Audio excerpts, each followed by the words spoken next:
Alright, so nice to meet you. What's your name? I'm Jeremy. Jeremy? Alright, so right now we're just going to talk about racial discrimination. And obviously, that's like a big issue in the society. So what do you think about like racial discrimination? Have you like experienced it?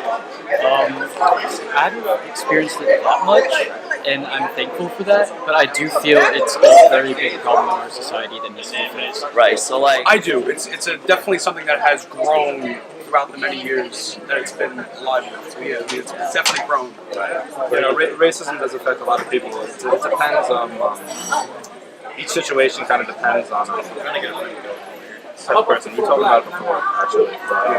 It affects people individually.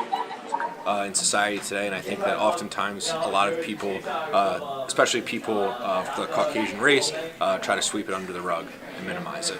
Okay. Well, to be honest, it is. Right. Like right now, currently, what Trump's doing, with all Latinos and all the stuff that's happening right now, Right. I believe racism is really happening. It is a problem, and I think it's going to be a problem if we don't do something to solve it. How do I feel about it? Yeah, how do you feel? What's your views? I think it exists, and I think it's bad.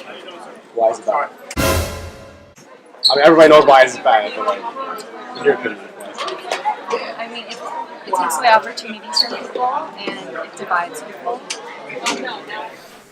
Have you ever faced racism in your life? Not particularly racism when we're thinking about black, white, yellow, brown, things like that, but I am a Jewish person, so oftentimes people think that being Jewish is a race, and they characterize it as such, as a social construct.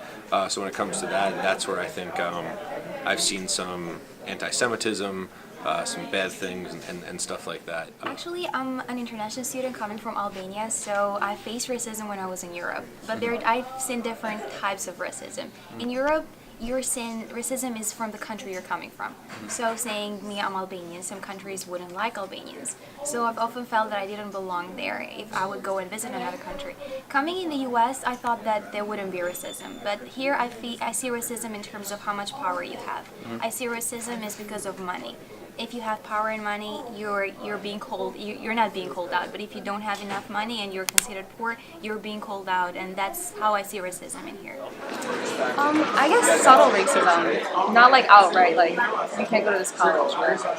Yeah, What do you mean by subtle racism? like maybe how someone behaves towards you when they first meet you, or stereotypes they might have about you. Yeah, I've definitely seen some people, my close friends, go through it, of course. But I mean, personally, I've never been affected by it. Yeah, no, definitely had close friends and everything like that went through stuff. I grew up in Elm Park, so I mean, I had a bunch of friends like that. Yeah, I've also absolutely known part of this. That's how we met too. Yeah, so I mean, I've been around a lot of just diversity growing up too. So I've been around a lot, Personally, I don't think so in one way, because when I came here, I barely speak English, and I was more in Spanish, and I have Spanish friends, Latinos. Right. I could say in one point yes, because people were looking at me like, oh, he doesn't know English at all, Right. and just like, oh, probably making fun of me in one way, which I couldn't understand it. But I wasn't also in my own world, because like I didn't want to just get involved with the community, like all my problems and stuff like that. I just wanted to like be like a good student. I think there are racial biases among students. Definitely. I mean, Bergen's pretty nice because it's very diverse, but I think that can be the case. Yeah. Do you ever think there's going to be a solution to racism? I think that it's going to come over time that we get rid of racism. I don't know if we can actually because racism is just a product of like other differences, right? But I don't think there's like one solution. How would you find, like, do you have any solutions to racism? I think that like tangible change starts with policy. So I think we need policies to help underrepresented groups to succeed. Yeah, because we can't change everything through social movements That don't have their own beliefs and they don't have their own opinions about race and about color. They just take things as they are. So education is the way to solve the racism.